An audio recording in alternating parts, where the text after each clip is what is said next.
안녕하세요. 자, 오늘은 12장 리더십에 대해서 살펴보도록 하겠습니다. 그래서 리더십은 여러분도 잘 아시다시피 아주 중요한 그 주제이고요. 경우에 따라서는 이제 리더십을 한 학기 분량으로 다루고 있기도 합니다. 그만큼 이제 중요한 부분이고, 물론 이제 집단 수준의 OB에 해당됩니다. 지난 시간부터 이제 집단 수준의 오비를 다루기 시작했었고, 지난주에는 기초 집단 수준의 오비의 어떤 기초적인 내용들을 살펴봤고, 자, 오늘은 이제 첫 번째로서 좀 더 리더십에 대해서 구체적으로 살펴보도록 하겠습니다. 자, 그래서 먼저 이제 리더십을 정리하고요, 매니지먼트와의 차이점 또는 이제 매니저와의 차이점을 살펴보고요. 그래서 이제 그 다음부터 이제 여러 가지 다양한 그러한 리더십 이론들이 나옵니다. 그래서 리더십의 이제 특성 이론이 있고요. 그 다음에 행동 이론, 그 다음에 상황 적합 이론, 그 다음에 좀 더 이제 최근에 카리스마적 리더십, 변혁적 리더십, 또는 거래적 리더십, 다음에 가장 최근에는 이제 진실성 리더십, 이러한 리더십 이론들이 제시가 되었습니다. 그 다음에 이제 리더십의 효과성 제고를 위한 여러 가지 도전 과제들을 살펴보도록 하고요. 이제 리더십에 대한 정의입니다. 리더십은 집단의 어떤 목적을 달성하기 위해서 집단에 영향력을 미치는 거죠. 그래서 그 집단이 지난 시간에 말씀드린 것처럼 그 집단 모든 집단마다의 죄송합니다. 모든 집단들은 이제 그 자체의 어떤 목적을 갖고 있고, 그런 목적을 달성하기 위해서 리더들은 이제 그 구성원들을 이끌어가는 거죠. 팔로워들을 이끌어가는 그런 역할이라고 볼 수가 있겠습니다. 자, 그래서 이제 그럼 관리자와 리더가 어떻게 다른지, 물론 이제 대부분의 경우에는 리더들은 이제 관리자인 경우가 많습니다.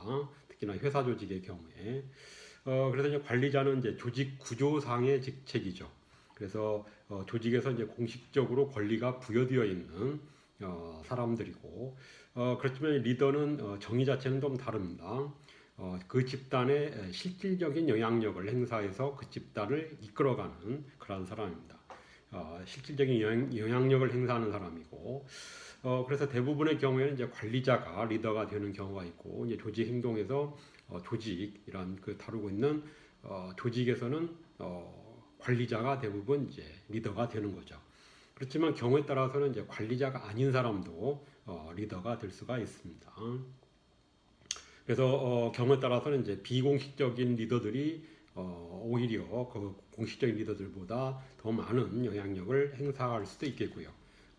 그렇지만 계속 말씀드렸듯이 대부분의 경우에는 이제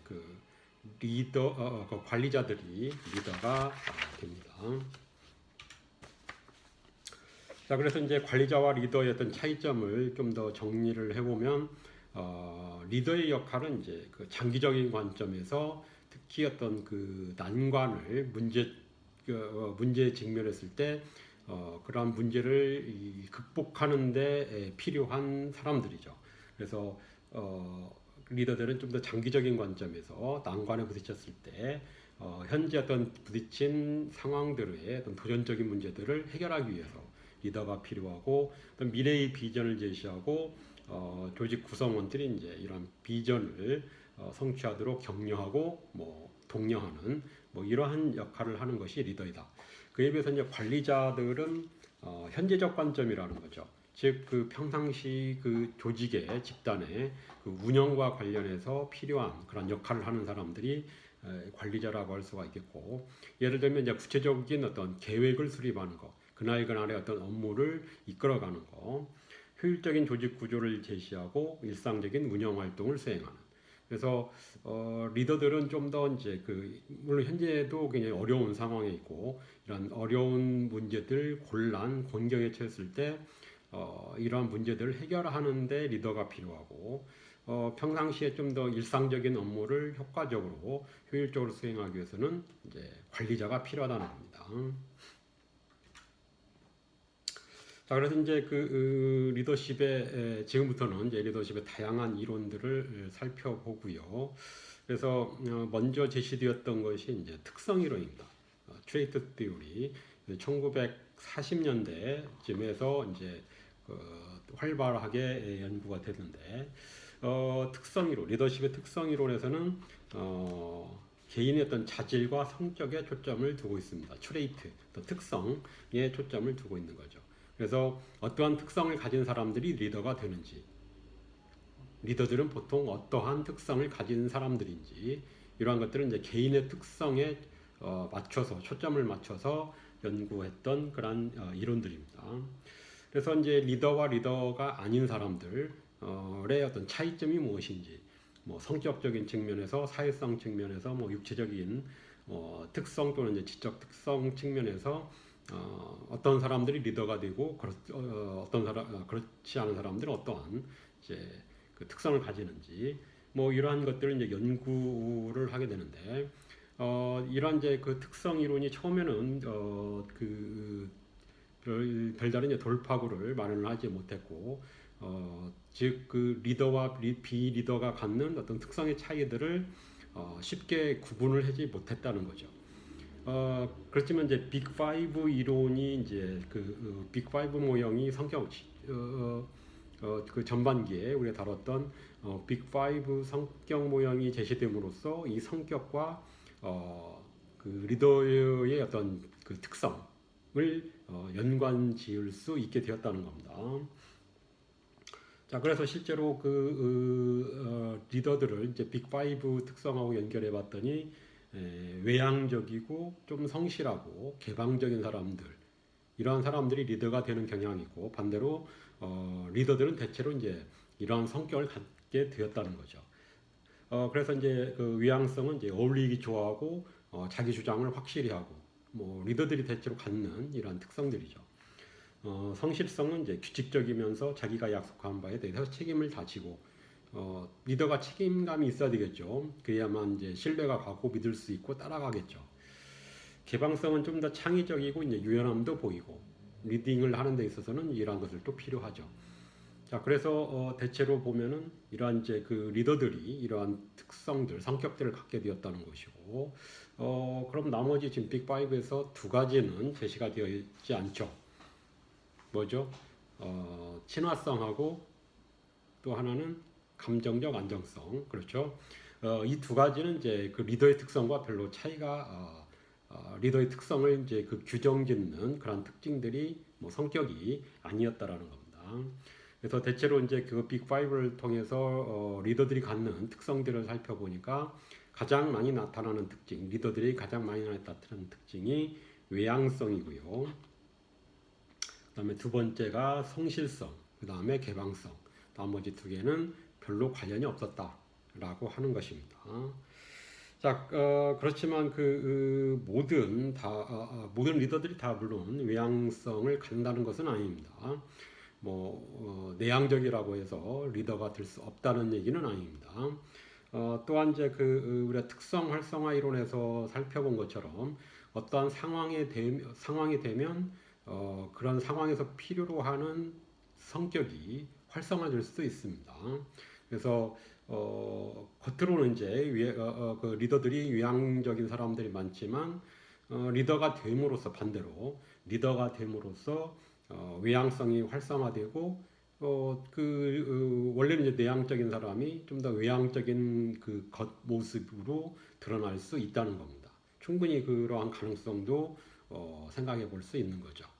어쨌든 그러나 이제 특성 이론에서 빅5 모형을 이용했을 때 이런 이제 외향성과 성실성, 개방성이 관련이 있었다는 이제 결과들이 있었고요.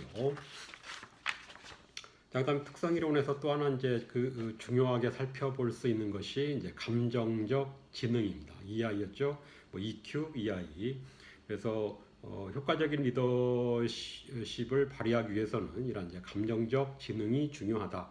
그래서 몇 장이었죠? 4장 정도 됐나요? 감정 부분에서 감정적 지능은 자신과 타인의 그 감정 상태를 지각하고 이해하고 또한 이제 조절까지 할 수 있는 능력을 EI라고 말씀을 드렸고요.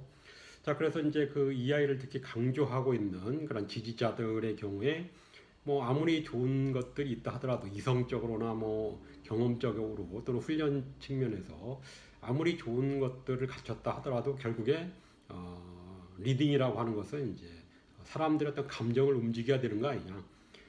감정적으로 따랐을 때 그 실제로 많은 사람들이 진심을 다해서 따라오게 되고 좀 더 효과적인 리더가 될 수 있다라고 주장을 하는 거죠.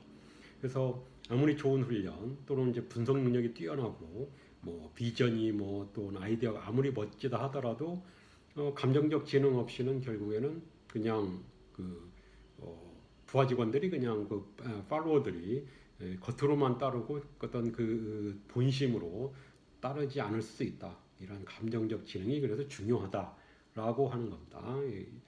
충분히 뭐 설득력 있는 그런 주장일 수 있겠고, 그래서 이제 감정적 지능의 핵심은 이제 공감이라고 할 수 있겠는데, 서로 이제 공감도 해주고 이제 북돋아주고 이끌어가는 거죠.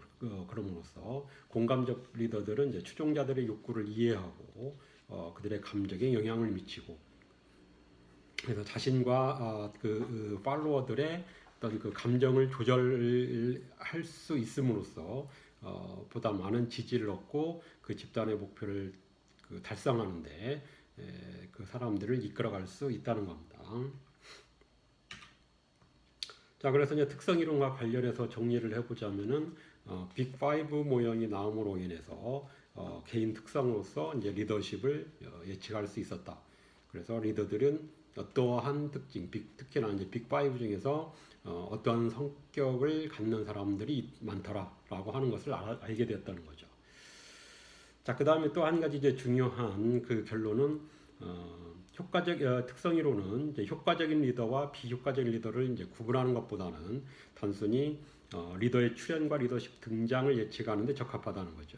즉 이 말이 의미하는 것은 어떤 특성, 그래서 뭐 대표적으로 외향적인 사람이라고 해서 리더로서 반드시 효과적이라는 것은 아니라는 겁니다.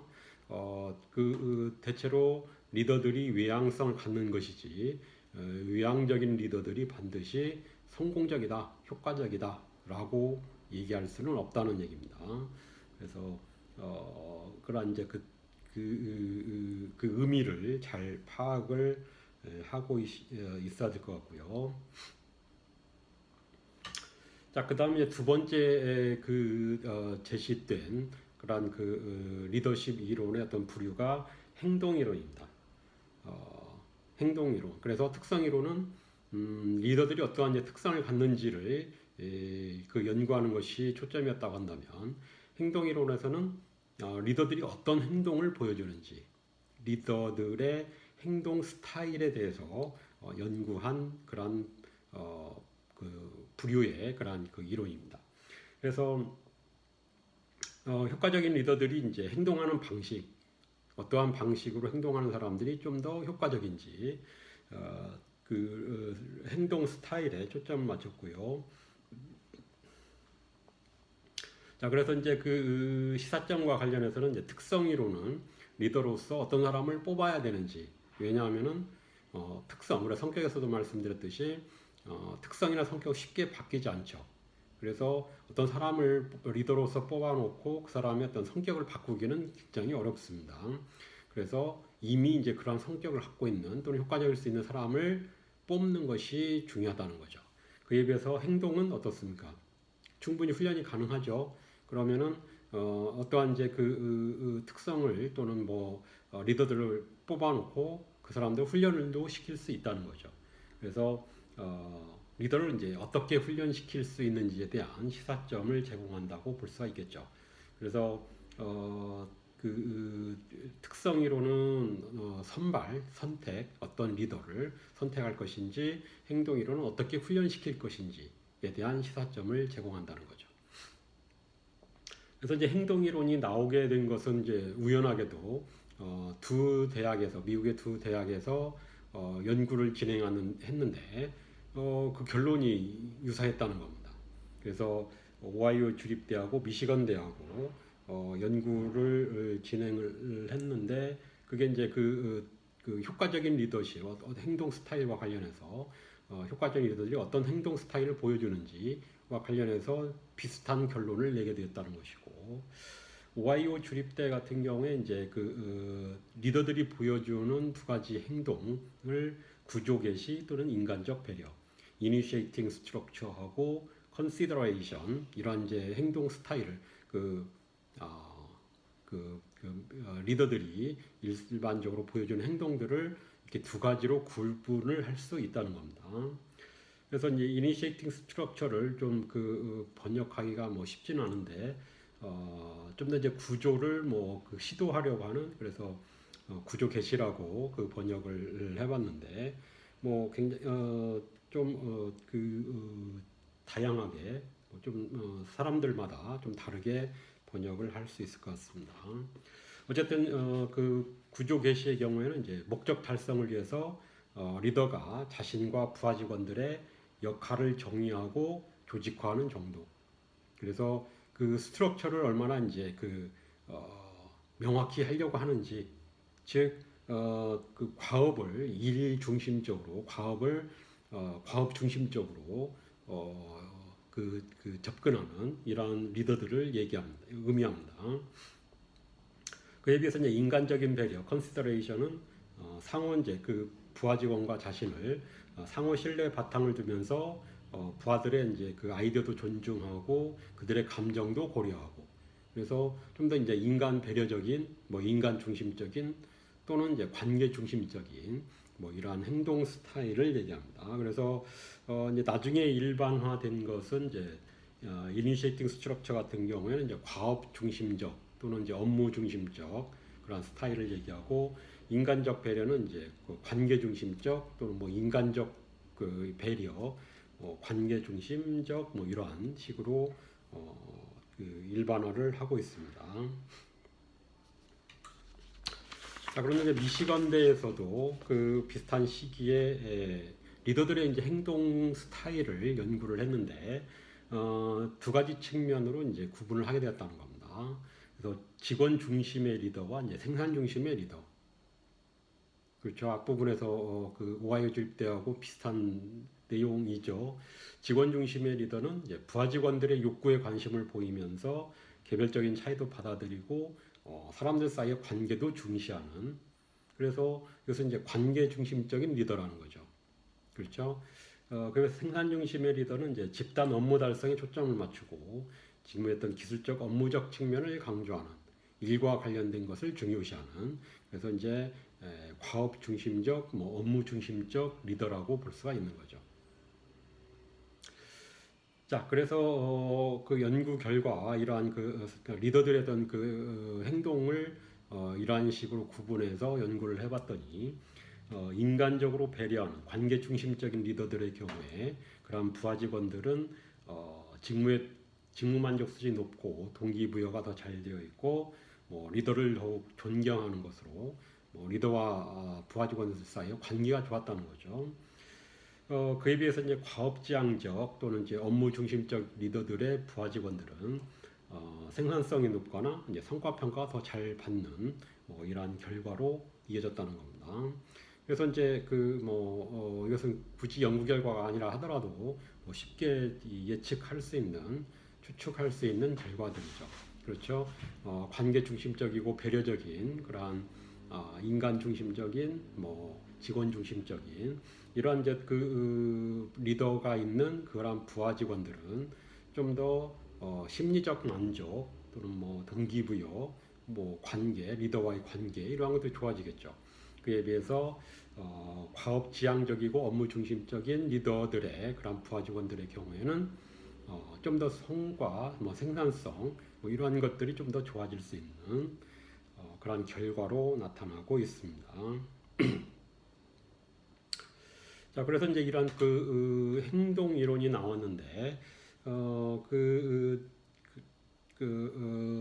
하나의 이제 이거 국제적인 홉스테드의 국가 차원의 어떤 가치 문화를 말씀드릴 때 잠깐 그 말씀을 드린 것 같은데 세계적인 프로젝트가 있었습니다. 오비와 관련해서 글로브라고 하는 글로벌 리더십 앤 오거니제이션 비헤이비어 이펙티브니스 글로브 연구가 있었는데 이 그 글로브 연구 물론 이제 여러 가지 그 결론들이 나왔지만 그 중에 하나 리더십과 관련해서는 국가마다 그 과업 지향적인 행동과 인간 배려적인 행동에 대한 선호도가 사람들의 부하 직원들의 또는 일반 노동자들의 선호도가 다르다는 겁니다.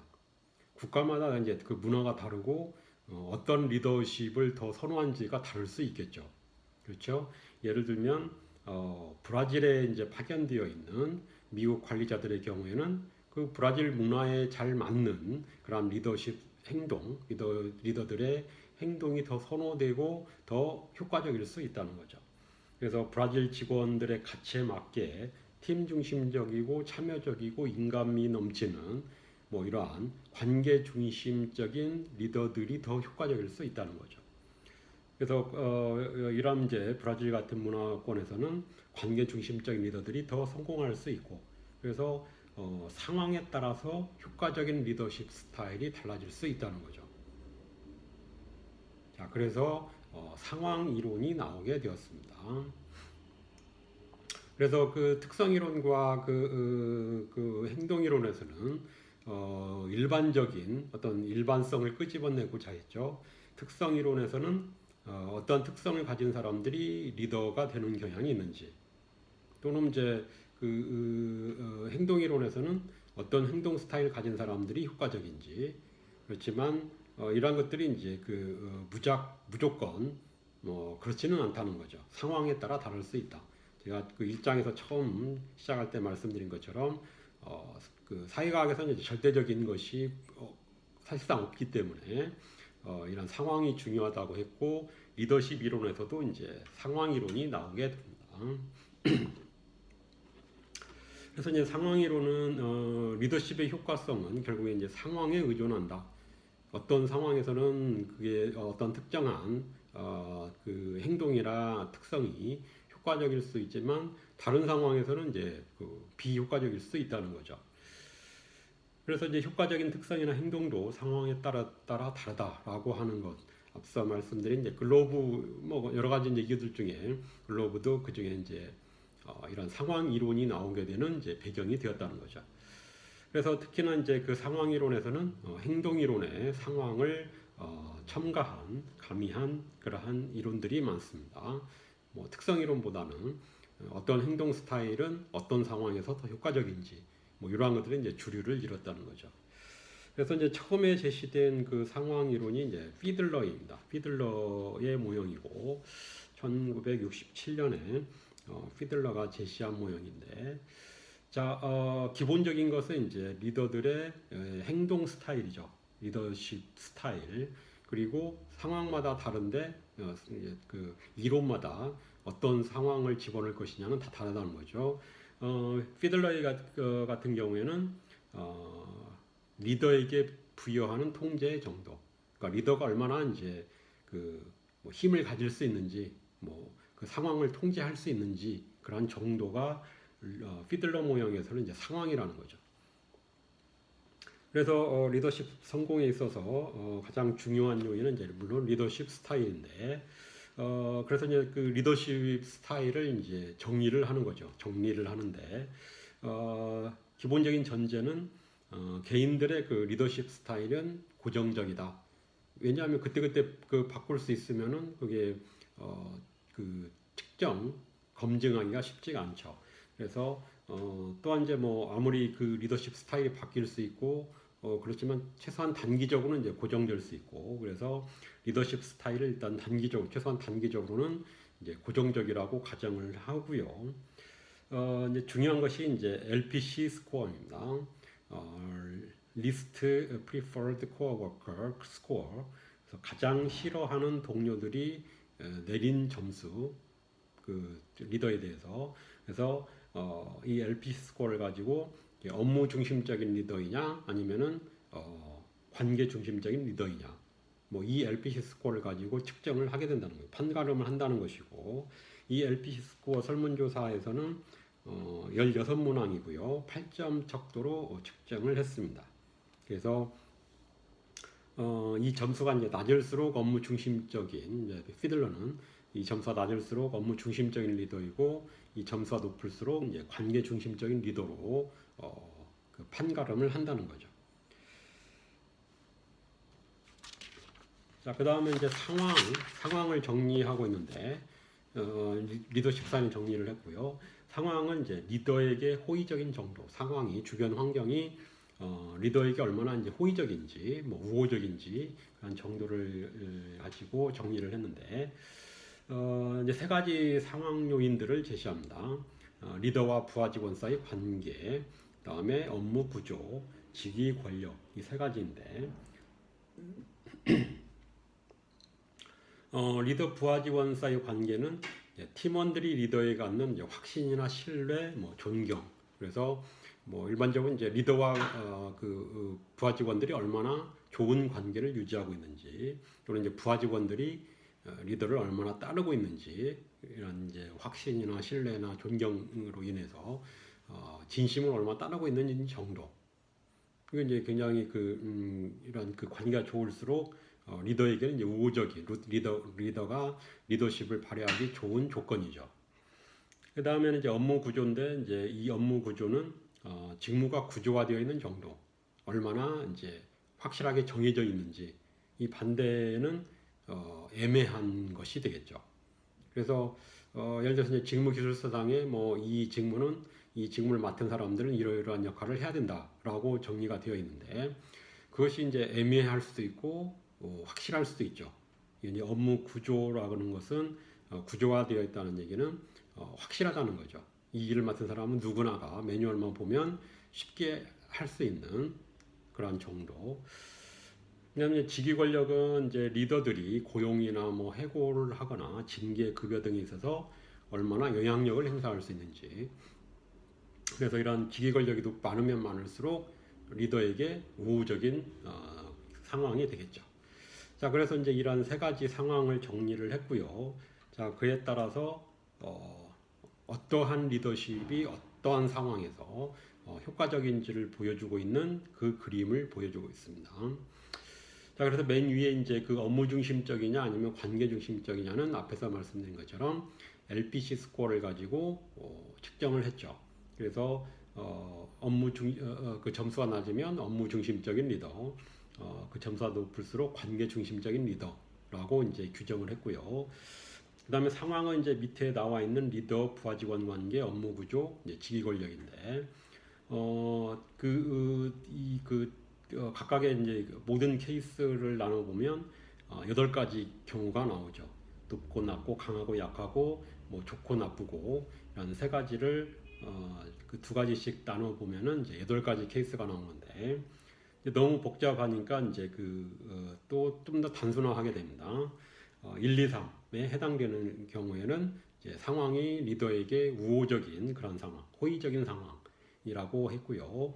그다음에 이제 4와 5, 6, 4, 5, 6의 경우는 이제 중간 정도, 리더에게 상황이 우호적인 중간 정도로 호의적인 상황. 그다음에 마지막으로 이제 2가지 7, 8번 같은 경우에는 이제 비호의적인, 비우호적인 그런 상황, 이제 3가지 단계로 나누게 됩니다. 자, 그러면 이제 이 3가지 중에서 어떠한 것이 상황의 우호성에 가장 큰 영향을 미칠까요? 이 3가지 중에서 더 중요한, 비중이 더 높은 그러한 상황은 이 순서입니다. 즉 위에서부터 아래로. 그래서 리더 부하 직원 사이의 관계가 가장 중요한 영향을 미치고, 그 다음에 업무 구조, 그 다음에 직위 권력. 그래서 이제 1번 같은 경우에는 이제 다 좋은 거죠.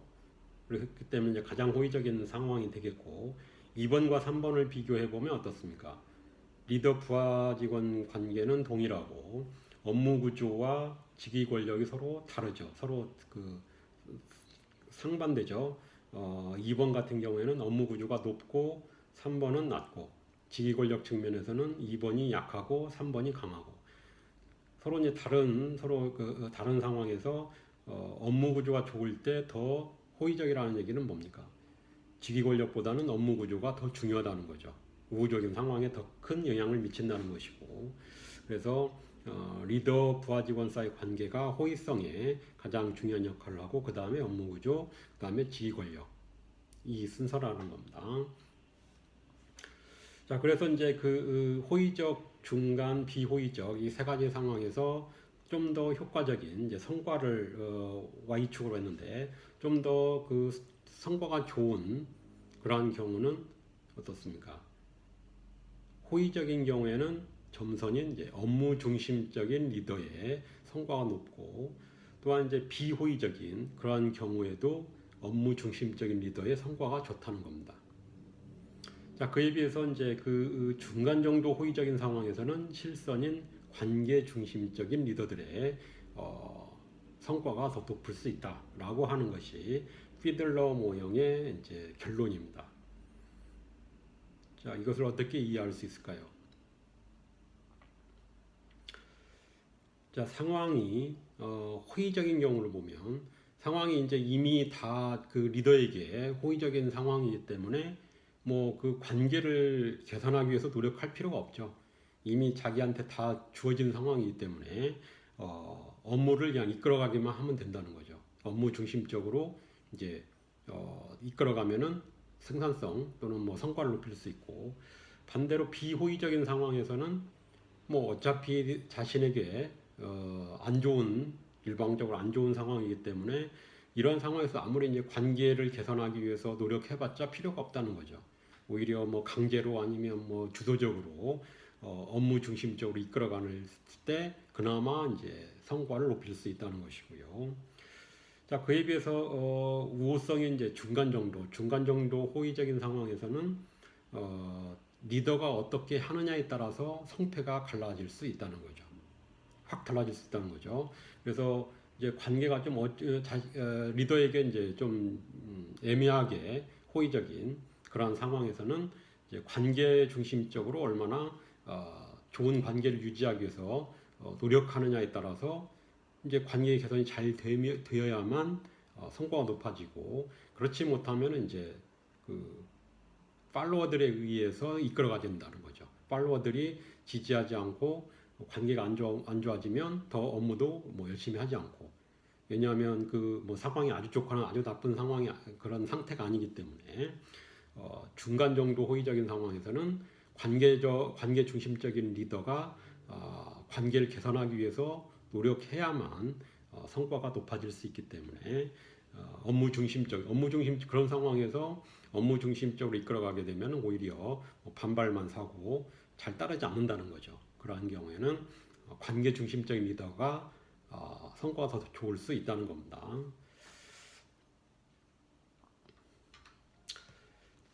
자, 그래서 이제 그 정리를 해보면은 과업 중심적 리더들은 아주 매우 호의적인 또는 우호적인 상황과 매우 비호의적인 상황에서 성과가 높고, 관계 중심적인 리더들은 적당히 중간 정도의 호의적인 상황에서 성과가 높을 수 있다는 겁니다.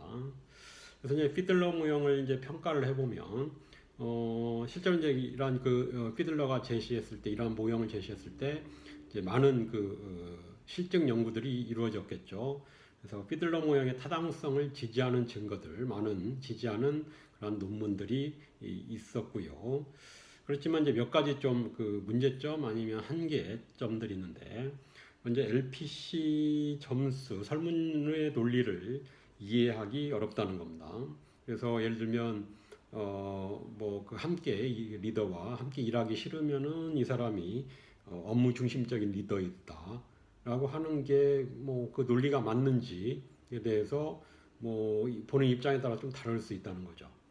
또는 이제 LPC 점수가 측정될 때마다 다르고, 그렇죠? 뭐 어쨌든 이제 주관적으로 설문조사 한 거기 때문에 그런 약점을 가질 수 있겠고, 그래서 이제 뭐 언제 측정하는지에 따라서, 그래서 뭐 그 리더와 예를 들면 좀 뭐 그 리더가 좀 관계가 좋을 때 측정했느냐, 아니면은 뭐 어떤 그 트러블이 있을 때 그 리더와 부하 직원 사이에 트러블이 있을 때 측정했느냐에 따라서 이게 뭐 많이 달라질 수 있다는 거죠. 자, 그다음에 이제 그 또 다른 한계점으로서는 이제 상황 변수들을 평가하기 어렵고 복잡하다고 할 수 있겠는데, 어, 그, 그 말씀드린 것처럼 이제 앞부분에서 업무 구조가 좀 직위 권력보다 좀 더 상황의 어떤 우호성에 더 기여를 한다고 그랬는데 꼭 그런지에 대해서 달리 생각할 수 있죠. 사람들마다.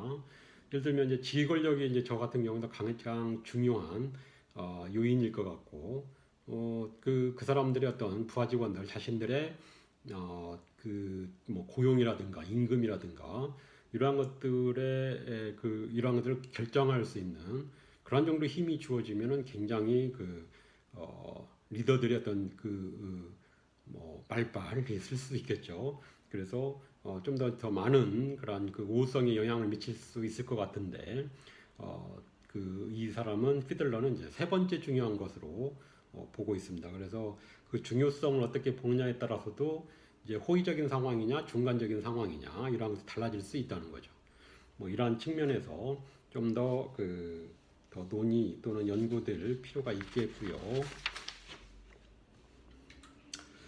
자, 그 다음에 이제 또 다른 그 상황적 이론으로서 상황 리더십 이론이 있습니다.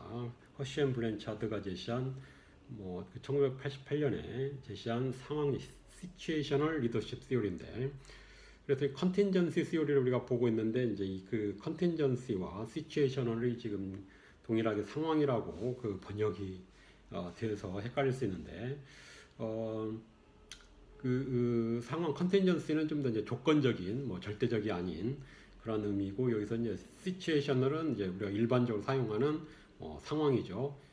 상황적 시츄에이셔널 리더십 시오리라고 할 수 있겠고, 물론 이제 이것도 시츄에이셔널도 이제 컨텐전시 이론 중에 하나입니다.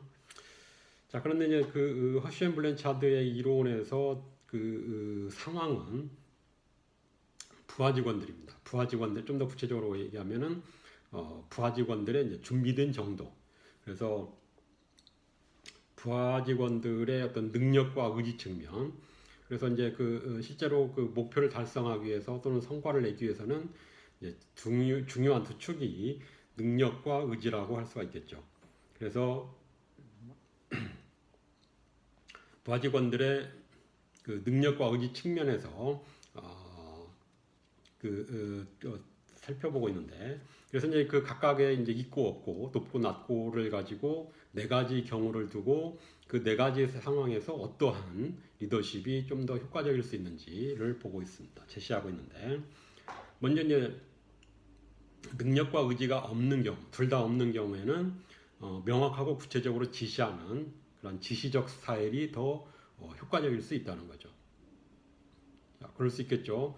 그래서 부하 직원들이 이제 능력도 없고 뭐 할 의지도 없고 그러면은 결국에는 뭐 강압적으로 또는 지시적으로 그냥 지시해서 이끌어가는 그런 스타일이 더 효과적일 수 있겠죠. 자, 그 다음에 이제 능력은 있지만 의지가 없는, 충분히 할 능력은 되는데 별로 할 생각이 없는 경우에는 이제 그런 의지를 키워야 되겠죠. 그래서 좀 더 이제 그 동기부여를 해야 되겠죠. 그래서 동기부여를 하기 위해서 지원해주고 이제 참여적인 스타일, 참여를 유도하고 부하 직원들은 이제 동기를 부여하는, 지원해주면서 또는 이제 참여를 시키면서 동기를 부여하는 스타일이 필요하겠죠. 그다음에 이제 그 세 번째가 좀 복잡한데, 능력은 없지만 이제 의지가 있는, 열심히는 하려고 하는데 능력 없는 경우에는 이제 과업 지시적인 스타일, 과업 중심적인 스타일이 필요하겠죠. 그렇죠. 의지가 있기 때문에 이제 그 일 방향만 제시를 해주면 되겠죠. 능력은 없기 때문에 그 능력을 채우기 위해서. 근데 이제 이 사람들은, 허쉬 앤 블랜차드는 이제 그 관계 중심적 리더십 스타일도 필요하다고 주장을 하고 있습니다. 그래서 좀 더 이제 그 자신들이 원하는 방향, 리더들이 자신들이 원하는 방향으로 이끌어가기 위해서는 관계도 좋아야 된다라고 해서 과업 중심적이면서 관계 중심적인 두 가지를 다 신경 써야 된다는 거죠. 가장 복잡한 그런 가장 많은 그런 스타일을 요구하는 그런 경우입니다. 그다음에 이제 능력과 의지가 다 있는 경우에는 그냥 맡겨두면 되는 거죠. 멘토링만 하고 이런 경우 이제 멘토링을 하는 주로 이제 뭐 좀 자유방임적인 그런 리더십 스타일이 효과적일 수 있다는 겁니다. 그래서 성공적인 이제 리더십은 허쉬 앤 블랜차드는 부하 직원들의 준비된 정도에 의존해서 성공할 그 효과성, 성공 여부가 결정될 수 있고 그래서 이제 그 부하 직원들의 어떤 준비된 상태, 능력과 의지 측면에서 준비된 상태에 초점을 맞추고 있고 그래서 이 직관적으로 봤을 때도 굉장히 매력적이고 좋은 이론 같은데 실증 연구들에서 그다지 많은 지지를 받지는 못했습니다. 그래서 지지하는 이 이론을 지지하는 경우도 있었지만 그렇지 않은 경우도 상당했다는 거죠. 자, 그다음에 이제 세 번째 그 상황 이론으로서 경로 목표 이론입니다. 하우스가 1971년에 제시한 경로 목표 이론인데 뭐 사실상 이제 이 그 이론은 뭐 좀 더 복잡한 이론입니다. 여기 좀 단순하게 소개가 되어 있지만 복잡하고 한 번 이제 그 개정되기도 했습니다. 처음에 제시를 하고 좀 더 단순한 모형에서 개정을 해서 수정을 해서 좀 더 복잡한 모형으로 그래서 그것을 다 여기서 말씀드릴 수는 없고 좀 이제 단순하게 말씀을 드리면 첫 번째로 이제 이 이론이 이제 경로 목표 이론이라고 이름 붙여지게 된 것은 이 사람들이 이제 그 하우스가 리더가 할 일은 이제 그 부하 직원들에게 그 부하 직원들이 이제 목표를 달성하기 위한 그 경로, 그 과정을 어떻게 달성할 것인지 그 방법을 알려주는 것이 리더들이 해야 될 일이다라고 주장을 했기 때문에 그 골로 가기 위한 패스를 보여주는 것이 리더들이 해야 되는 일이다라고 이제 주장을 했다는 거죠. 그래서 효과적인 리더의 역할은 이제 부하 직원들에게 목표 달성으로의 명확한 경로를 명확히 해주는 것 이것이 이제 리더의 역할이라고 주장을 했고요. 그래서 이제 리더들의 어떤 그 행동 스타일을 여러 가지로 제시했는데 이제 그 중에 대표적인 것이 여기 나와 있는 지시적인 스타일이냐 아니면 지원적 스타일이냐. 지시를 하는 스타일이 더 효과적일 수 있는지 아니면 지원적인 스타일이 필요한지 뭐 이런 것들을 보기 위해서 두 가지 이렇게 구분을 했습니다. 리더 스타일을 이제 행동 스타일을 지시적 또는 지원적.